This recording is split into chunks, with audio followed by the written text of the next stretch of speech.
In 1941, the chief mechanical engineer of the London and North Eastern Railway, Sir Nigel Gresley, the man who created the A1 and A3s, the streamlined A4s, and the mixed traffic V2s, died in office. Although the railway world was mourning one of its greatest heroes, it was clear that a new chief mechanical engineer would be required. Edward Thompson was chosen. Thompson's principle was standardisation. Although superb machines, the A3s and A4s had been suffering from poor maintenance due to the outbreak of war. The middle cylinder would run hot.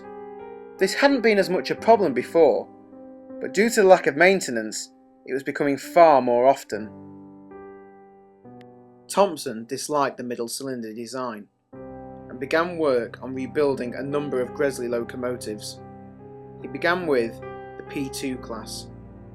These were the most powerful engines to be seen on the railway network, working the Aberdeen and Edinburgh route. All 6 P2s were converted to Pacifics and became classified as A2s, later changed to A2/2s. Next, Thompson took the last 4 of the final batch of V2s being built at Darlington and had them rebuilt as Pacifics 2, these being classified as A2/1s. Very similar looking locos to the A2/2s in appearance, main difference being the boiler pressure and the reduced firebox size as they had the boilers off a V2. After the 2 rebuilds, Thompson finally began work on a brand new locomotive, the A2/3 class. These engines had larger boilers than the A2/1s, but the overall design was similar throughout the whole subclass. We shall now look at an example of the A2/3 class, the prototype 60500 Edward Thompson, and gain some more information from her driver, Reynolds.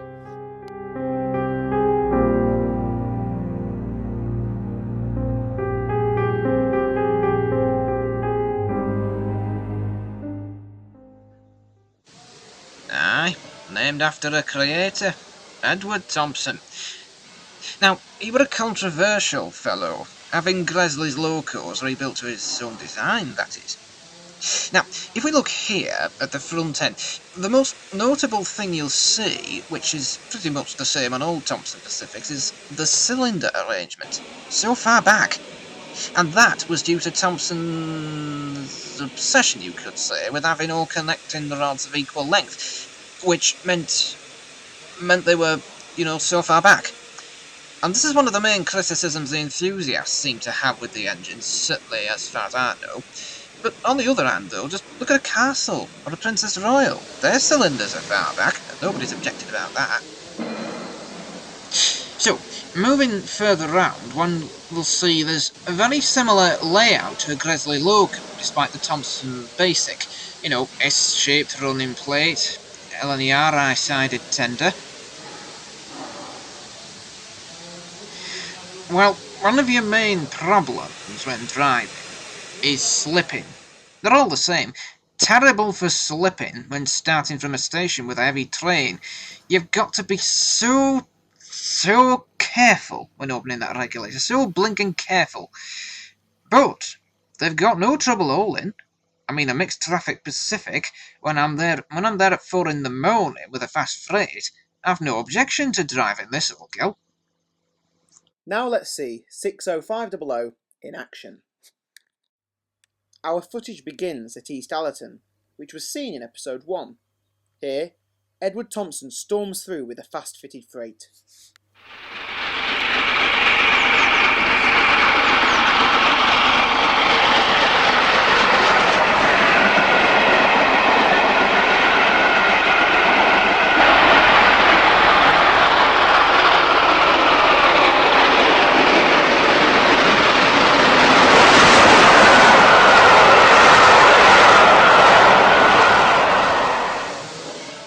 Thompson engines together.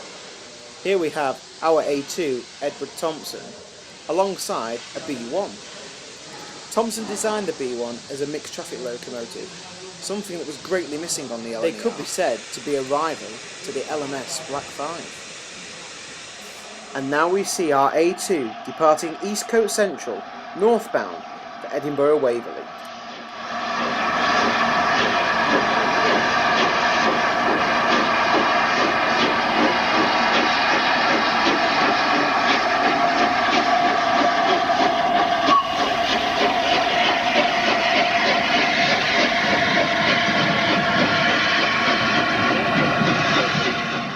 And later that day, she's seen again returning to East Coast Central with a stopping train. Eventually she'll head back to Peterborough, to her home shed of New England.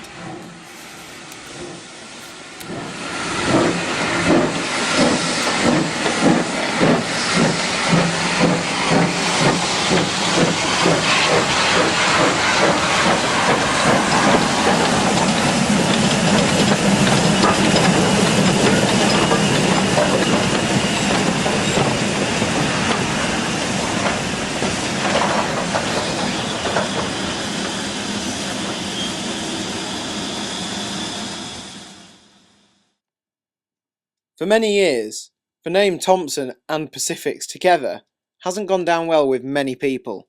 So the question is, were they a bad engine? Well, it all depends on opinion, I suppose. I mean, the first Thompson Pacifics, the A2-2s, they were rebuilt Gresley P2s, you know. Massive 282s like Cock of the North. Now, they had fair bit of trouble after being rebuilt as Pacifics, and not so well thought of by many. Maybe we should have left them alone, to tell the truth. The A2-1s were better on the whole, but these A2-3s, like 60500 behind me here, are the best of the bunch, so no, not a bad locomotive. They still have problems, I'll grant you that. I mean, due to the layout of the engines at the front, for instance, it's been, found that they're much weaker here, which causes many problems, such as the cylinders working loose and some shocking steam leakage. Seeing a Thompson A2 with steam leakage is quite an ordinary thing, but it's far worse on the A2-2s, believe me. In all honesty, though, these things should have been put right by Thompson as he developed his A2s, and if he had, you could have had a local class as fine as the peppercorn A1s. But, on the whole, they're good enough for service, as long as they're still at their best. I'd be more than happy to go with them. Driver Reynolds stayed with 60500 right through until she was scrapped in 1963. The class itself became extinct in 1965. There were originally to be 30 A2-3s, but Thompson's successor, Arthur Peppercorn, changed this to 15, while the other 15 were altered to Peppercorn's own design. These were to be known as simply A2s.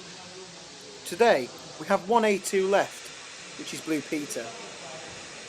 As well as the A2s, Peppercorn would develop the A1 class. This also had its roots in Thompson's design. The Peppercorn A1s and A2s will be discussed in more detail in a future episode. The Thompson A2s are never going to be remembered in the same way that the A3s and A4s will be, but they did have an important role on the East Coast Main Line, hauling fast freights, semi-fast and expresses. I hope with this episode that we've been able to give a small insight into Edward Thompson and his LNER Pacifics.